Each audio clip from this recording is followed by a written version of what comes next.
This is going to change your life right here. I want to tell you something to be fueled up, to keep your tank fueled. We're going to be talking about prayer today. Welcome back to Love Note. So excited about this opportunity to share the Word of God with you. Do the things below, like, comment, subscribe, turn on your notifications. But let's get into the Word today. We're going to be in 1 Thessalonians 5:18. This is Paul right here. This is the theologian of theologians, the man of faith, the man of power for the hour. I want to tell you, if anybody understood what it meant to suffer for Christ, it was Paul. And he said this thing to us. He gave us gold bars right here. I don't know if you're ready for it, but if you want some gold today, if you want to make a deposit in the spiritual treasury of your heart, Paul says to pray always, to never stop praying. Other translations say pray without ceasing. In other words, pray in a way that you never stop praying. And so in the natural mind, we're trying to think about this. How on the earth am I able to pray without ceasing? How could I possibly sit around and talk all day long? I don't have time for that. I got to go to job. I got to take my kids to school. How can I possibly talk all day long and pray? This doesn't make sense.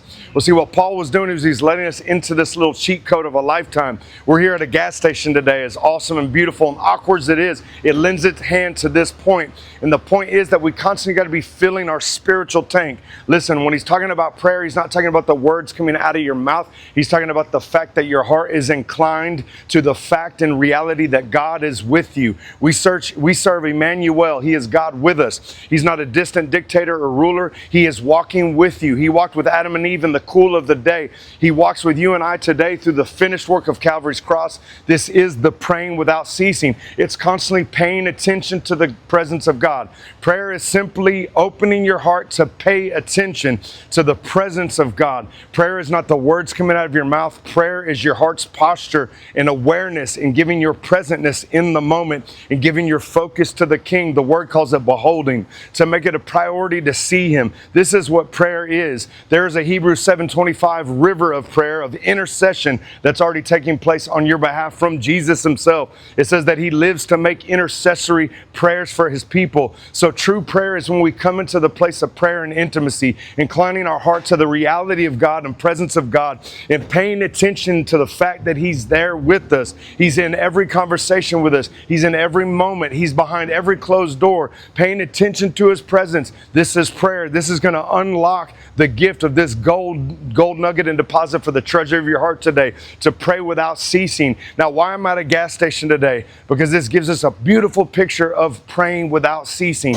These vehicles are going to be pulling in and out all day long. They're going to be constantly moving in and moving out of this station. Well, what if we as the people of God would be moving in and out constantly throughout the day through the station of prayer and intimacy? What if we were constantly coming into a moment at our lunch break at work to go sit in the car for 5 minutes and pray and just spend time with God, to just pay attention to the presence of God? What if we were doing that as a people? What would our lives look like?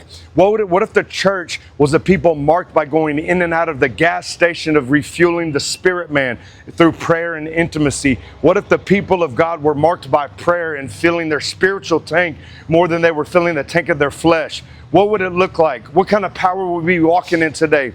So let us be a people that is marked by prayer and intimacy, a people that is known for going in and out of the presence of God. King David was known as a man that was after God's heart, and the Word said that he went in and out before the people of God. When it's saying about going in and out, it's talking about going in and out of prayer. He was constantly shutting his day down and his world down long enough to sit and still and to quiet his heart and to quiet his stomach grumblings and to pay attention to the presence of God, to pull into the gas station of prayer and intimacy, to turn into the fueling dock. And the only true fuel in life that's ever going to satisfy you, that's ever going to keep your cup full, that's going to keep your joy overflowing, is the cup of Christ. This is the cup of the wine of the Spirit, of the fruit of communion, and sitting before the Most High God and bearing your wounds before Him and allowing Him to come in and hold you, allowing Him to come in and rectify and resurrect these broken and low places in our heart,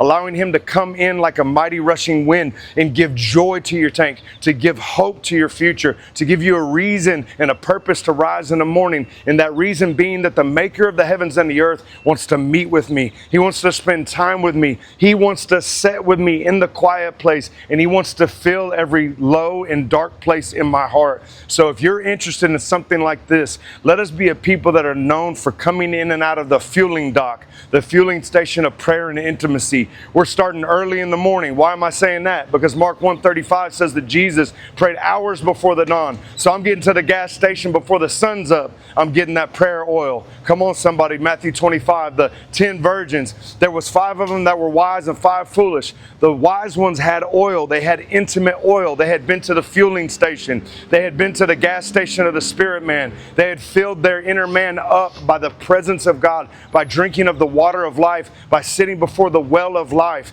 Jesus is the water sitting on the well, offering you the water of life. But the question remains, will you shut your world down long enough to pull into the gas station of the Spirit, to be able to pull into the gas station of prayer and intimacy? Will you stop your world long enough and get off the zombie scroll from your telephone and get into the book, to get into the love letter of Christ, the 66 books of the Holy Bible? Will you do this? Will you begin to feast on the bread of life? Will you begin to stop your life long enough to tap into His and then allow Him to live through you? This is the goal of Christianity. This is the true mark of freedom. And these people that are free, they're not being taken by the world's storms, and they are people that are known for going in and out of these fueling stations of prayer and intimacy. Y'all be blessed.